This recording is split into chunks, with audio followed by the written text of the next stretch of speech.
Hi friends, India first time manned space machine అయిన గగన్యాన్ను start చేసింది. అందుకు సంబంధించిన 4 ఆస్ట్రోనాట్స్ యొక్క పేర్లను ఇంతకు ముందే అనౌన్స్ చేసింది. Number 1 group captain Prashant Nair, number 2 group captain Ajit Krishnan, number 3 group captain అయిన Angad Pratap and number 4 wing commander అయిన శుభాన్షు శుక్లా. వీళ్లను ఎయిర్ ఫోర్స్లోని 100 పైలట్స్ నుంచి ఎంచుకున్నారు. వీళ్ళ ట్రైనింగ్ రష్యాలోని యూరీ గాస్రిన్ కాస్మోనాట్ ట్రైనింగ్ సెంటర్లో జరిగింది. అమెరికన్ స్పేస్ ఏజెన్సీ అయిన నాసా ఇండియన్ ఆస్ట్రోనాట్స్కి గగన్యాన్ మిషన్ కోసం ట్రైనింగ్ ఇచ్చింది.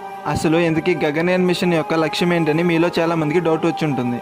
మన భారత్ స్వయంగా తయారు చేసిన మాడ్యూల్ 3 ఆస్ట్రోనాట్స్ను ఎర్త్ సర్ఫేస్ నుండి 400 కిలోమీటర్ స్పేస్లోకి తీసుకుని వెళ్తుంది. 3 డేస్ మిషన్ కంప్లీట్ అయ్యాక సురక్షితంగా ఆస్ట్రోనాట్స్ను భూమి మీదకి తీసుకుని రావడం.